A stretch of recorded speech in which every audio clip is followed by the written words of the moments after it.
చేతినే ఎరుపుగా మార్చిన గోరింట కొమ్మ నిన్నలా ఊగక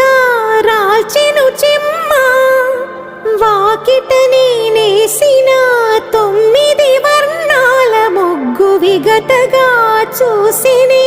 విడిపోయామా గుంజనే గుండెనే ఎవరో అన్నంతగా వేదనే బాధనే నాన్నకు గూడునే విడువక ఇన్నే ఉండొచ్చుగా ఎవడు రాసాడు ఈ రాతను మొక్కుతూనే నీ పాదాలు కడిగిన ఈ కన్నీళ్ళు రెక్కలల్లా దాసుకొని కాచినందుకెన్నాళ్ళు మెట్టి నింట దీపమై మీ పేరు నిలుపుతని